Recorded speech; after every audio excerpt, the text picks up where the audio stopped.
Welcome back to The Price of Business. I'm your host, Kevin Price, talking to you about you and your business. Got my good friend Charles Alvarez on. He's here every week like clockwork talking about what's happening in the business front, often bringing on guests who are on the front lines of business and bringing some great success stories.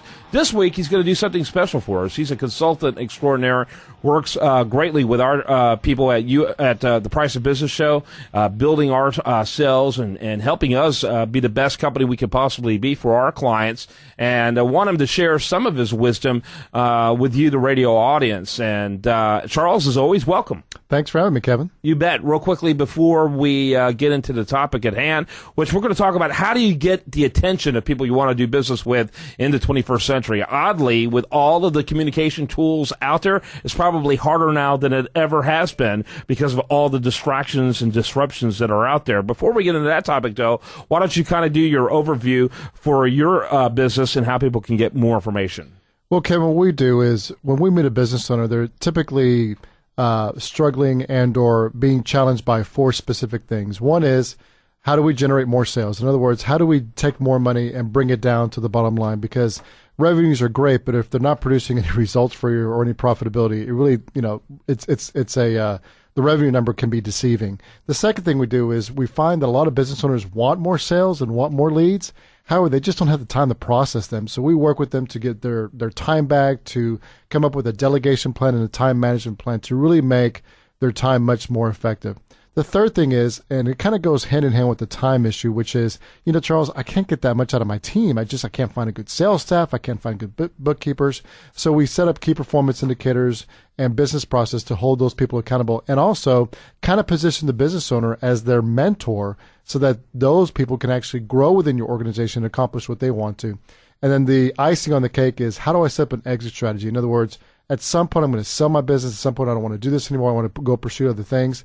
So how do we position it to either have like a president come over and kind of run the day-to-day and or sell it outright? Mm-hmm. Very good, very good. Talking again to Charles Alvarez, again, extraordinary business consultant. Your website? Website is www.cornerstonebusinessacademy.com. And he does sales and marketing. He does it really well. Talk a little bit about this whole problem out there. People now more than ever, I think, are having a hard time getting the attention of people they want to do business with. Ironically, all of those tools that were supposed to make communications easier have actually made communications more disruptive. People are moving from their Twitter to their email to their phone messages to their back to that other email and that other account, and they go around in a vicious circle, and you're never able to really get any attractions with anyone. Nowadays, you offer taking people you don't know for lunch. There's a time where it's like, wow, some person I don't even know wants to take me out to lunch. There was a certain amount of credibility with that. But people think about it. My time's worth more than what he's going to be willing to take me out to lunch. And so a lot of people actually find that kind of seedy, and even inappropriate. So how do people get the attention of people today? Well, that's a great question. And as a matter of fact, the Marketing Association did this study that people listen and or receive somewhere between the tune of 25 and 35,000 marketing messages a week. I mean, that is an overwhelming amount of messages to hit the brain all at 1 week. And what I find is that you really, really have to differentiate yourself, not only in what you say, which a lot of marketers call copy, how you position your company to the outside world. And a lot of it has to do with using both new and old ways of media in order to really resonate in the hearts and minds of your people. So, for example, with LinkedIn, are you providing valuable content? What is your messaging? What are you doing to actually add value to your prospects? Marketing used to be about, if you cast a wide enough net and if you do enough direct mail pieces and if you do enough cold calling, you'll get results. And although some of that stuff kind of works now, I would say that is very secondary to what type of unique selling proposition you have and how you really differentiate yourself from your competition, because the old adage of, well, I've been around since 2000 BC and I've been in the Houston market forever and we have the best quality and the best service, the message is just not going to get out. So you have to really understand what it is that your business does differently, and you have to package that in a way that's simple and easy to communicate so that when you say it and or when you put it on a LinkedIn page or what have you, that it really resonates with your customers. Yeah, one of the things that I've noticed is that, we have people like yourself who are contributors on the program and actually have leveraged their time that they normally bring information and content on what's happening in their particular industry to bring on guests that they think would both be informational and educational to our audience.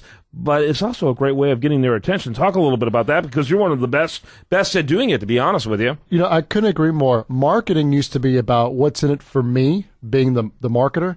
It's not like that anymore. You're not going to get clients that way. You really have to put yourself out there to really help promote and or get the message out for your client. So you were talking about lunches, and I couldn't agree more.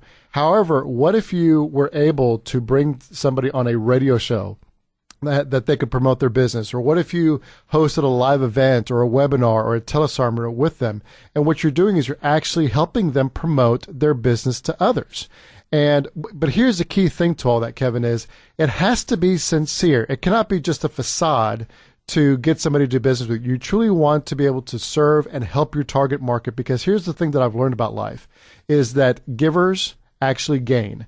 And if you're truly, sincerely from your heart giving to that person and helping them promote their business and putting it out there and using the resources that you have at your availability. And for example, here with the radio show, radio still is a great way to promote your business because it gets your message out to a lot of people.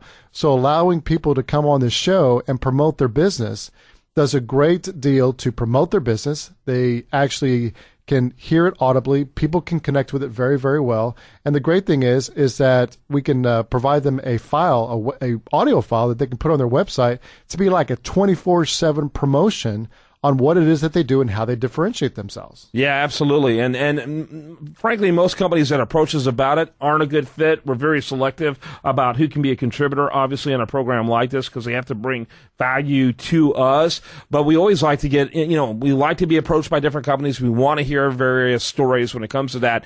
And right now, in fact, we have a report available. If you email me at info@usabusinessradio.com, that's info@usabusinessradio.com. We have a report that talks about how difficult it is to get the attention of customers. In that report, you'll find that the average CEO, the average executive, spends 60% of their time out of the office, spends 35% of their time with internal and external customers, receives 240 phone calls, receives 143 voicemails. Gosh. This is on an average week. And receives 288 email messages. I'm talking about real messages, not spam. So, without a good prospecting cadence, without really being able to get the attention of someone, good luck trying to penetrate these executives. Absolutely. And it just gives more credibility that, here's one phone call or email that a CEO of a major organization or a small company will respond to, which is somebody wanting to help them promote their business. Yep. Because a business owner wants to do one of three things, and only one of three things. Number one, they want to promote their business. Number two, they want to close more sales. And number three, they want to find good people for their business. So if you can reach out to a business owner or an executive with those three things in mind, you're going to win in this marketing, and your phone call is going to be returned. Your email is going to be returned. Your marketing message is going to actually stick. But you have to separate yourself, and you have to come in such a way that speaks their language, which is promotion, more sales, or more productivity. Yep. Info@usdailyreview.com. That's info@usdailyreview. Actually, I'm sorry. Info@usabusinessradio.com. Info@usabusinessradio.com. That's what you need to send the email to. Meanwhile, I want to encourage you to check out Charles's website. Give that one more time. Sure. It's www.cornerstonebusinessacademy.com. And if you want to increase your sales by $10,000 over the next 30 days, you can put in your first name and email address on the right side there. You'll get 10 free videos to do just that at a minimum. Yeah, those videos are awesome. They rock. Believe me, I've checked them out myself. Thanks, Charles. When we come back, we're going to have much more for you. I do want to remind you, best content here. It shows up over there at usdailyreview.com.